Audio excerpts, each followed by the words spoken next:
पहली बात तो लाई नृत्य बेहद शानदार नृत्य है, उसमें कोई अश्लीलता नहीं। बुंदेली के स्वस्थ गायन की परंपरा को लेके आगे बढ़ाने का कॉन्सेप्ट है, जिसमें कोई अश्लीलता नहीं होगी, सिर्फ बुंदेली के अच्छे गाने होंगे। ये हमारे आशुतोष राणा जी, जिसको जो लाइन कहते हैं कि जो अपनी जड़ों से जुड़ो रहे थे वही जवानों में खड़े रहे थे। उसका कोई पैमाने नहीं है कि हम 50 करोड़ लोगों तक बुंदेली को ले जाना चाहते या 500 करोड़ तक। हम केवल उन लोगों तक बुंदेली को ले जाना चाहते हैं जो लोग शर्म के मारे बुंदेली जानते हुए भी बुंदेली नहीं बोलते। आपकी माँ अगर कांच वाली धोती पहनती है तो उसको माँ नहीं बोलोगे क्या? जहाँ जहाँ हरदौल बाबा का चबूतरा मिल जाएगा वो बुंदेलखंड की। तो हमारे गांव में भी बस मतलब हम भी बुंदेली। आप तो पूरी दुनिया को ज्ञान देने वाले ओशो नरसिंहपुर जिले के, जापे विपदा परी वो आओ इस देश। भगवान राम को जब वनवास हुआ, विपदा आई उनके जीवन में, तो 14 साल का वनवास था उनको था, और 11.5 साल उन्होंने कहाँ गुजारे। बुंदेलखंड इसलिए खास है क्योंकि ये दास्ता स्वीकार नहीं करता। बुंदेलखंड इसलिए खास है कि भूखे रह लेंगे लेकिन स्वाभिमान से समझौता नहीं। गर्मी में बस माथा ठंडा रखो, बाकी जब अपने आप हो जाएगा।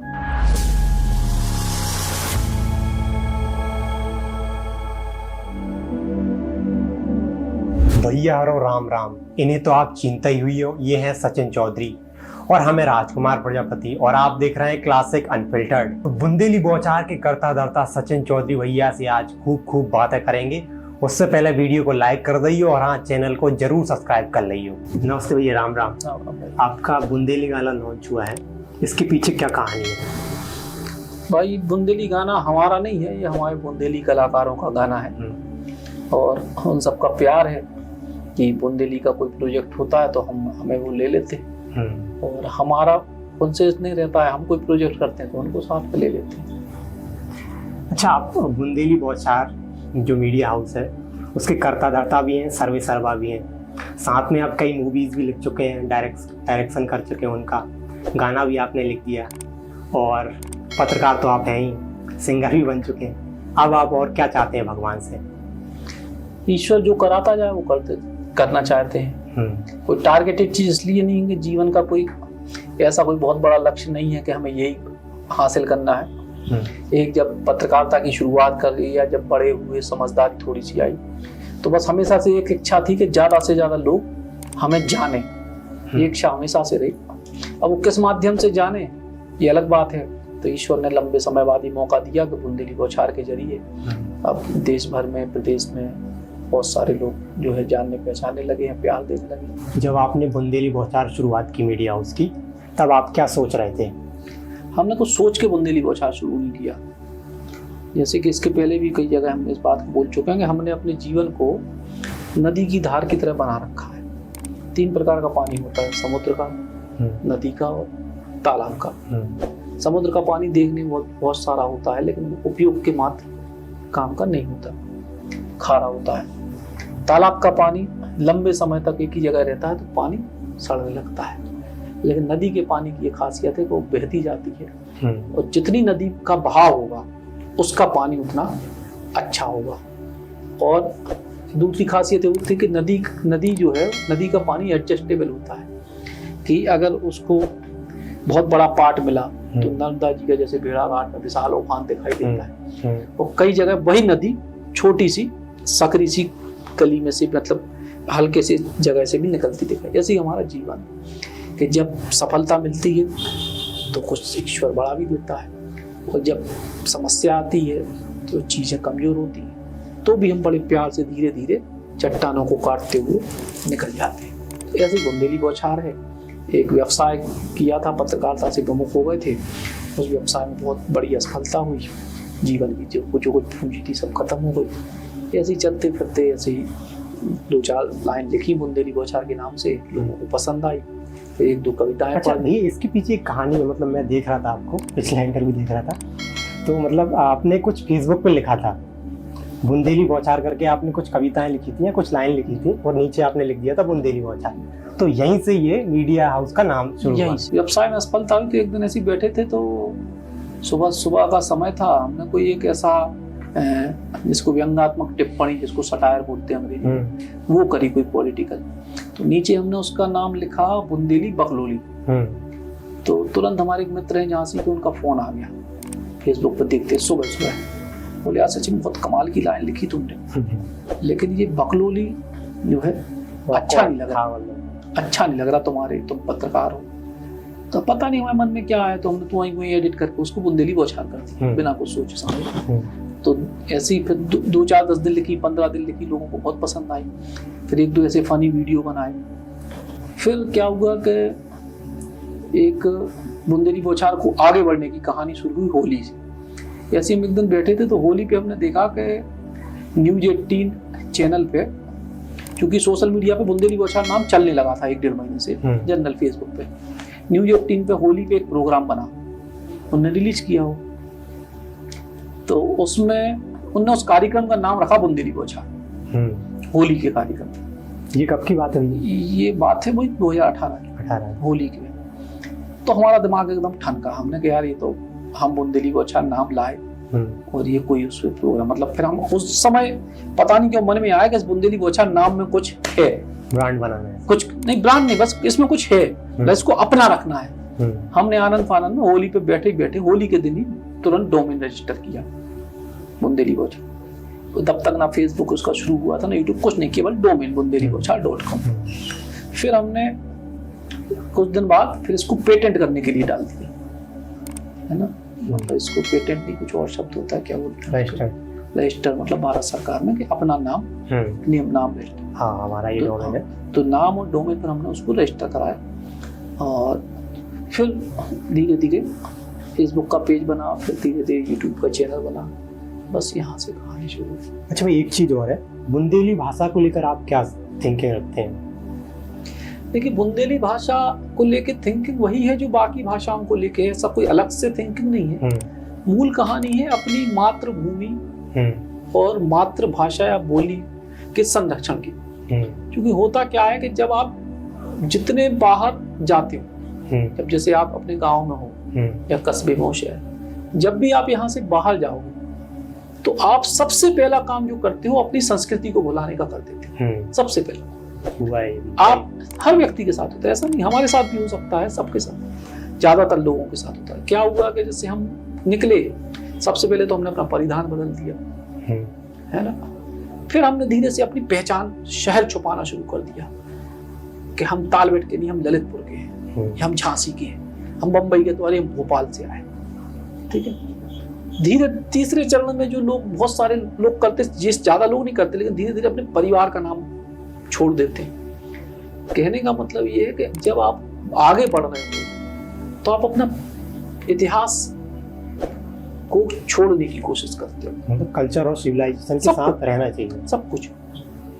इससे क्या होता है, इससे आप कुछ हासिल नहीं करते। 1 + 1 = 2 और 1 + 1 - 1 = 1। 1 + 1 1 और 1 जोड़ोगे तो कितना आएगा? 2। 1 में 1 जोड़ो और पीछे से 1 घटा दो, कितने बचोगे? 1। हाँ, ऐसा ही अपने जीवन में कि हम तरक्की कर रहे हैं, आगे बढ़ रहे हैं, हम आगे हासिल करते जा रहे हैं, पीछे का छोड़ते जा रहे हैं, है ना। रोज हम 1000 रुपए कमाए, मतलब हर बार होता है, मतलब मैं भी आया तो मतलब वहाँ से आया तो सही है कि मैंने वो लैंग्वेज छोड़ दी, यहाँ पे कुछ और अपना लिया, तो फिर मतलब थोड़ा आप समृद्ध नहीं हो पाओगे। हाँ, ये आप सही कह रहे हैं कि जो व्यक्ति संस्कृति और कल्चर से नहीं जुड़ा, हर चीज, आप भोपाल जैसे माँ बाप जैसा होता है कि अगर माँ बाप को आप नहीं कर रहे ठीक से, आप उनको छोड़ दिया आपने, तो वैसा ही आपके साथ होगा। आपके बच्चे हुए, आपने माँ बाप को छोड़ दिया, तो परिवार तो आपका जो कहते हो रहा ना। परिवार कब बढ़ा? अच्छा, वो -1 वाली बात यहाँ सही बैठ रही है। परिवार तो तब बढ़ेगा ना, माँ बाप के साथ रहते हुए बच्चे आए घर में, तब परिवार बड़ा माना जाएगा ना। आपने आगे बढ़ते गए, पीछे पीछे लो। तो कहने का ये कि आपके पास जो आपकी विरासत होती है, उस विरासत को जिसने छोड़ा, वो इंसान कितनी तरक्की कर ले, वो आगे नहीं बढ़ सकता। एक छोटा सा उदाहरण, जैसे अभी हमने सबने देखा कि अंबानी जी ने अपने बेटे की सगाई का कार्यक्रम किया। अब वो पूरे इटली से पता नहीं कौन कौन से देश में कार्यक्रम हो रहे हैं उनके, लेकिन उन्होंने पहली दावत कहाँ? जामनगर। हाँ, इससे पूरी दुनिया ने उनको प्रशंसा करी और वो उस मिट्टी से जुड़े रहे, अब आदमी उसको दिखावा का या कुछ भी कहे, लेकिन वो आदमी जुड़ा तो है। और पूरे वर्ल्ड के जितने भी बिलियनर थे, सेलिब्रिटी थे, उनको सबको वहीं लेके आया, बुलाया, गाँव में लेके आया। अपने गाँव। उस आदमी के पास क्या कमी है? पूरी दुनिया के किसी भी जिस देश पे हाथ रख दे उस देश में कार्यक्रम अभी भी हो रहे हैं उनके। एक कार्यक्रम किया ना अपनी मिट्टी पे, तो जो अपनी ये हमारे आशुतोष राणा जी, जिसको जो लाइन कहते हैं कि जो अपनी जड़ों से जुड़ो रहे थे वही जवानों में खड़े रहे थे। पेड़ की जड़ खत्म हो गई, तना जितना चाहे बड़ा कर लो, कितने दिन जिंदा रहेगा पेड़? ये है। अच्छा भैया, आप बुंदेली बोलचाल के थ्रू बुंदेली भाषा को कहाँ तक ले जाना चाहते हैं? देखिए, ये अपना तो जितना जीवन, जितनी क्षमता है उतना ले जाना चाहते हैं। बस समस्या भी है कुछ। समस्या ये है कि एक व्यक्ति एक काम को जितना कर सकता है 100 लोग मिलके उससे कई गुना कर सकते हैं, लेकिन वो 100 लोग काम तो कर रहे हैं, अलग अलग कर रहे हैं। कोई हमसे अच्छा कर रहा है, कोई हमारे जैसा कर रहा है, कोई थोड़ा कम कर रहा है, लेकिन अलग अलग तरीके से ईश्वर की इतनी कृपा है कि 5 साल में पूरे देश भर में बुंदेली का कोई भी चीज आप सुनोगे सोशल मीडिया पे, तो आदमी पहले बुंदेली बौछार को याद करेगा, फिर उसको सुनेगा। उसका कोई पैमाने नहीं है कि हम 50 करोड़ लोगों तक बुंदेली को ले जाना चाहते या 500 करोड़ तक। हम केवल उन लोगों तक बुंदेली को ले जाना चाहते हैं जो लोग शर्म के मारे बुंदेली जानते हुए भी बुंदेली नहीं बोलते। बिल्कुल, एग्जैक्टली। हर उस व्यक्ति तक, चाहे वो विदेश में हो या भारत के किसी कोने में हो, वो व्यक्ति अगर बुंदेली से जुड़ा है, या ना केवल बुंदेली से, वो अगर बघेली वाला है, वो मालवी से जुड़ा हो, वो अगर पूर्वांचल की भाषा बोलता हो, जो जहां का हो, उस भाषा को दुनिया के हर मंच पे गर्व से बोले कि ये हमारी मातृभाषा है। हाँ, मतलब कई लोग होते हैं जो मतलब होते तो हैं, जैसे मान लीजिए हमारे इधर का ही देख लीजिए, बुंदेली हैं, राई सुनते हैं, सब करते हैं, बट होता क्या है, बोलेंगे आप अपने आप को प्रो बुंदेली नहीं मानेंगे। बस वो उन लोगों तक वो भाव जगाना है, बुंदेली पहुंचाना, उन लोगों तक वो भाव जगाना है। उत्तर प्रदेश में जरूर, जहां तक मेरा मानना है, केवल 7 जिलों में है। 7 जिले। उत्तर प्रदेश में 8 जिले में हमें कहीं बुंदेली नहीं मिली, जो बुंदेलखंड के इलाके हैं। मध्य प्रदेश में लगभग 20-22 जिलों तक में बुंदेली है। और मतलब बहुत बड़े बड़े लोग हैं बुंदेली भाषा के, मतलब बुंदेली जो जैसे एरिया को आप बता रहे हैं उसमें बहुत बड़े बड़े लोग निकले हैं, एमपी से और यूपी से भी कुछ लोग हैं ऐसे। बड़े तो देखिए बताए हर जगह के निकलते हैं। जैसे बुंदेलखंड में, जैसे अगर बुंदेली भाषी के तौर पर बात करो आप, तो पूरी दुनिया को ज्ञान देने वाले ओशो नरसिंहपुर जिले के, तरुण सागर जी बुंदेली क्षेत्र से, अगर पुराने लोगों में बात करें, और तमाम सारे जो हर धर्म के गुरु, तमाम धर्मों में, मतलब हर धर्म में तमाम गुरु आपको बुंदेलखंड के मिलेंगे, जो पूरे देश और दुनिया में। रावतपुरा सरकार बुंदेलखंड की पैदाइश है ना, जगत गुरु रामभद्राचार्य बुंदेलखंड की पैदाइश, बागेश्वर महाराज बुंदेलखंड की पैदाइश, पंडोकर सरकार बुंदेलखंड इलाके से है ना। और जैन अगर उसमें जाएंगे तो सुधा सागर जी बुंदेलखंड से हैं, दमोह से है ना, सुधा सागर जी सागर जिले से है ना। और इसके अलावा विद्यासागर जी कर्नाटक के रहने के बाद भी बुंदेलखंड उनको सबसे प्रिय था। उन्होंने अपने जीवन का सबसे ज्यादा समय बुंदेलखंड में गुजारा है ना। तो बुंदेलखंड का एक अलग वो है। जैसे एक बुंदेलखंड के बारे में बहुत सामान्य सी बात है कि जापे विपदा परी वो आओ ही देश। भगवान राम को जब वनवास हुआ, विपदा आई उनके जीवन में, तो 14 साल का वनवास था उनको था, और 11.5 साल उन्होंने कहाँ गुजारे? चित्रकूट, बुंदेलखंड की माटी में। बाबा तुलसी को साक्षात दर्शन दिए, बुंदेलखंड में आता है चित्रकूट बुंदेल। बाबा तुलसी को साक्षात दर्शन दिए बुंदेलखंड की माटी है ना। गोस्वामी तुलसीदास जी बुंदेलखंड के, महाभारत के रचयिता वेदव्यास जी बुंदेलखंड के है ना। तो महाभारत और रामचरितमानस के रचयिता बुंदेलखंड की धरती में पैदा हुए। राष्ट्र कवि जिनको कहा गया वो मैथिली शरण गुप्त, तो वो बुंदेलखंड में पैदा हुए है ना। वृंदावन लाल वर्मा बुंदेलखंड के। ध्यानचंद जी पैदा इलाहाबाद में हुए थे, लेकिन बचपन से लेके और बुढ़ापे तक बुंदेलखंड में रहे। तो बुंदेली माटी हर स्तर पे, यहाँ का जन्मा व्यक्ति भी उतना ही सफल और यहाँ आने वाला भी उतना ही सफल। जैसे हम लोग कहते हैं ना कि रानी दुर्गावती है ना, वो बुंदेलखंड की पैदाइश थी, ठीक है, चंदेलों की बेटी थी और आदिवासी रानी थी। बुंदेलखंड की बिटिया भी थी तो भी उतनी सफल, और रानी लक्ष्मीबाई बुंदेलखंड की बहू थी तो भी उतनी सफल। आला उदल जैसे वीर योद्धा जिन्होंने क्या। भाई एक चीज मैं टोक रहा हूँ, इसको कंप्लीट करना। मतलब अभी वो कह रहा है, जैसे आपने बताया कि हरदौल, बाबा हरदौल, आला उदल, और ये सब मतलब अब थोड़ा सा कम होता जा रहा है। मतलब मैं खुद गांव के वाली हूँ, क्योंकि वहाँ पे महिलाएं हरदौल की कहानी सुनाती थी, मम्मी ने सुनाई मुझे, और आला उदल की कहानी मैंने सुनी है। बट क्या है, अभी ये चीजें कम हो गई हैं। इसलिए कम हो रही कि हम इनको जातियों में बांटने लगे भाई। महायोद्धा, वीर पुरुष, सफल पुरुष जातियों के मोहताज नहीं होते, है ना। अभी आला जयंती पे क्या क्या लोग कह रहे थे, वो कह रहे थे हमारी जाति के होते, हम कहते हैं वो बुंदेली थे, हम कहते हैं महाराजा छत्रसाल बुंदेली गौरव थे, हम कहते हैं महारानी लक्ष्मीबाई बुंदेली गौरव थी। हम एक एक व्यक्ति जो बुंदेली धरती पे पैदा हुआ है, जिसने बुंदेली धरती पे अपना शौर्य दिखाया, हम सचिन चौधरी उसको सबसे बड़ा नायक मानते हैं। सीधे भी मार सकते थे ना रावण को, तो सब शक्तिशाली थे, लेकिन उन्होंने चित्रकूट आए, वनवास काटा, फिर पूरे वनवास के समय में एक एक पशु पक्षी और हर वर्ग को उन्होंने जोड़ा। आप समझ रहे, उन्होंने एक मल्लाह केवट का भी सहयोग लिया, पूरे वर्ग थे उसमें। एक आदिवासी वर्ग की सबरी माता को भी लिया। क्यों लिया? क्योंकि ये एक उदाहरण बनाना था भविष्य के लिए, त्रेतायुग का कलयुग के लिए। ये पूरी एक माला है, एक माला है। हम सब इसके कर्म आधारित सहयोगी हैं, है ना। हम कोई कर्म कर रहे हैं, आप कोई कर्म कर रहे हैं। तो जब हम, भगवान ने जो चीज बनाई, हम वो ऐसी थोड़ी, वो सीखने को बनाई ना, है ना। वाल्मीकि जी, है ना, जिनको हमारे समाज में, संत समाज में कितना बड़ा दर्जा है, वाल्मीकि जी रामायण के रचयिता हैं, और वाल्मीकि जी के आश्रम में सीता जी को शरण मिली, वहां लवकुश का जन्म होता है। ये कितनी बड़ी बात है। बुंदेलखंड क्यों खास है? बुंदेलखंड इसलिए खास है क्योंकि ये दास्ता स्वीकार नहीं करता। बुंदेलखंड इसलिए खास है कि भूखे रह लेंगे लेकिन स्वाभिमान से समझौता नहीं करते। बुंदेली माटी स्वाभिमान से समझौता नहीं करती। बुंदेली माटी के लोग अंग्रेजों के सामने नहीं झुके। महारानी लक्ष्मीबाई मर गई, बलिदान हो गए, लेकिन झुकी नहीं। महाराजा छत्रसाल मुगलों के आगे झुके नहीं। हम भूखे रह लेते हैं, हम सूखी सूखी खा के रह लेते हैं, लेकिन झुकते नहीं, गलत चीज से समझौता नहीं करते। ये बुंदेलखंड की ताकत है, और इसका नुकसान बहुत हुआ बुंदेलखंड, फायदा भी मतलब स्वाभिमान के तौर पर। नुकसान इसलिए होता है कि जब जो इलाके दास्ता स्वीकार कर लेते तो फिर उन इलाकों में विकास ज्यादा होता है, जैसे तो उसका नुकसान भी हुआ। लेकिन इसके बाद भी हमें गर्व है कि हम स्वाभिमानी हैं। भैया राई को लेकर मतलब बहुत भ्रांतियां, क्या मतलब असली डांस बना दिया।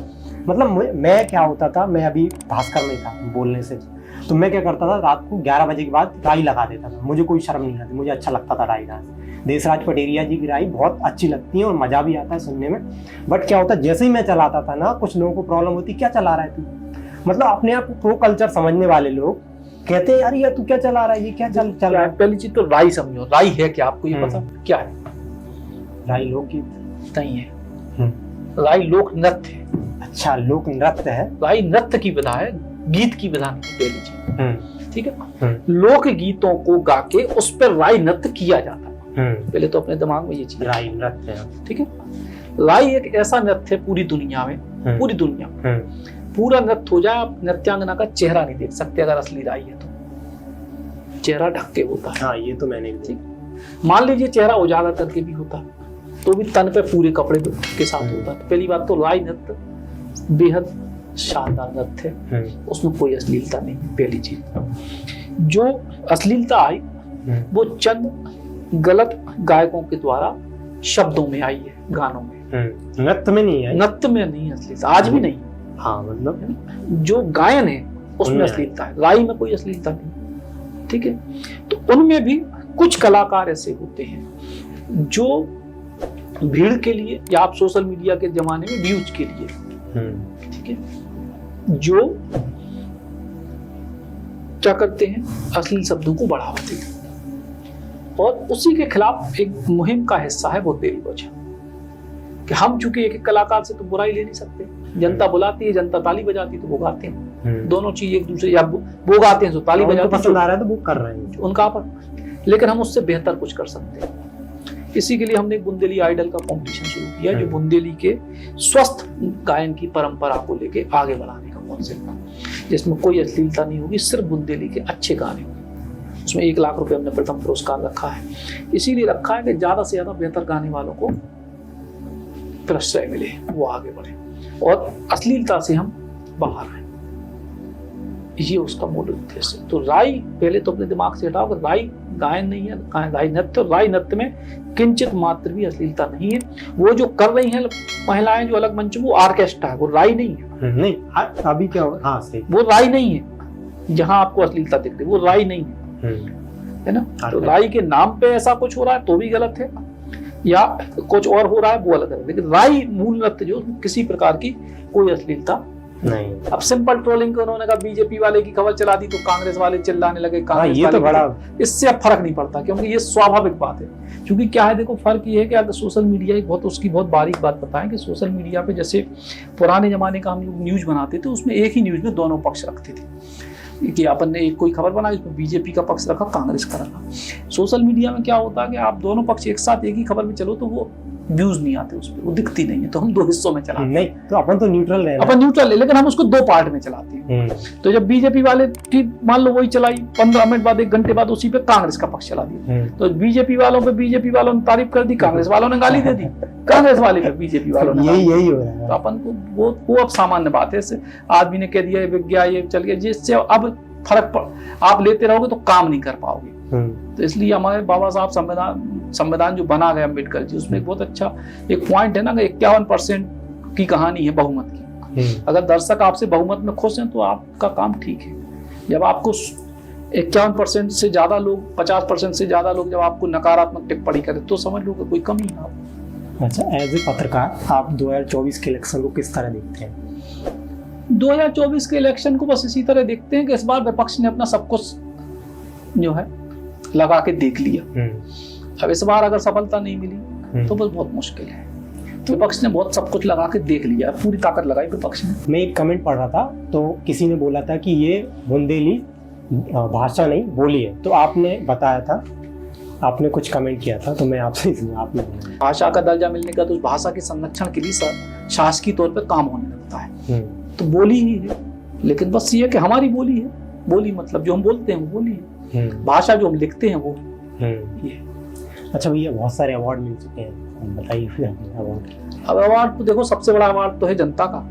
दर्शक बहुत प्यार करते हैं और हमें लगता है कि बुंदेलखंड में या बुंदेली जो क्षेत्र है, हमें अपने जीवन में तो कभी ऐसी उम्मीद नहीं थी कि इतना प्यार हमें कभी मिलेगा। लाभ अकल्पनीय है। मतलब कई बार 60, 65, 70 साल तक की महिलाएं, माताएं, दादी, वो कभी मिल जाती, किसी के घर जाओ, किसी के वहाँ जाओ। अच्छा वही एक चीज मतलब बहुत बड़ी बात है, क्योंकि आप तो बिल्कुल लोकल, मतलब लोकल क्या मतलब बुंदेली में आते हैं, गांव में भी वही लैंग्वेज बोलते हैं। मतलब मैं बहुत छोटे लेवल की बात कर रहा हूँ, मैं एक शहर में कोई बैठा है तो उसकी बात नहीं कर रहा। जो आपका व्यूअर्स है ना, सबसे छोटा गाँव में, मतलब कोई भी लेडीज है, उन्हें तो पढ़ने लिखने से कोई मतलब, वो आपका वीडियो देखती होंगी तो क्या रिएक्ट करती है वो लोग? हमें मिलती ना, हमने आप 1-2 बार वीडियो भी डाले। मतलब हम एक बार गए थे कहाँ, पृथ्वीपुर के किसी गाँव में, तो नीचे कहीं बैठे थे, लोकल ऐसी गांव था, तो अचानक सुन के मुझे कहा है सचिन भैया आया है। मतलब आप सोचो ना कि हम कहाँ पहुंचे। मतलब जीवन में ऐसा कोई काम हम नहीं कर सकते थे, हम नेता बनते, अभिनेता बनते, कुछ भी बनते, लेकिन वहां तक तो नहीं पहुंच सकते थे जहां पहुंच गए। इस बात का तो बड़ी बात है, ये बहुत बड़ी बात है। बड़ी चीजें तो ऊपर तो आप बहुत उपलब्धियां हासिल करने को होती, लेकिन इतनी गहराई तक पहुंचना मतलब अकल्पनीय था हमारे लिए, और वहां तक पहुंचे। और उसके लिए मतलब भगवान का धन्यवाद, और बुंदेली के जो हमारे दर्शक हैं, धन्यवाद ही बस उनको दे सकते हैं। अच्छा भैया, IIMC में आपने दाखिला लिया था? हमने दाखिला नहीं, सॉरी एंट्रेंस एग्जाम दिया था, उसकी क्या कहानी है? कुछ नहीं, जो है पत्रकार बनना था, दिया था, पहली बार में सफल नहीं हुए, फिर आगे मौका नहीं मिला देने का। लेकिन जब समय आया तो उसी IIMC की मैगजीन में अपन मीडिया स्टार्टअप में अपना नाम छपा। अमिताभ बच्चन जैसा होगा? हाँ, ऐसा कई जगह हुआ। जैसे हमने न्यूज 18 का भी बताया, न्यूज 18 का बुंदेली बौछार शुरू करने के पहले न्यूज 18 का एक बुंदेली का प्रोग्राम लॉन्च होने वाला था, उसमें हम ऑडिशन देने गए थे, हमें रिजेक्ट कर दिया गया बुंदेली के प्रोग्राम के लिए। और फिर वो प्रोग्राम बंद हो गया, अपन चल रहे हैं। मेरे जैसे लोग, मतलब मैं जॉब छोड़ के अपना खुद का स्टार्टअप कर रहा हूँ, तो क्या कहेंगे ऐसे लोगों को? रुकना मत और घबराना मत, बस पेशेंस का खेल है। देर अब हो 1-2 साल का तो आगे बढ़ो, नहीं तो नौकरी ढूंढ लो। देर लगता है, क्योंकि ये आपके हाथ की कंट्रोलिंग वाली चीज नहीं है।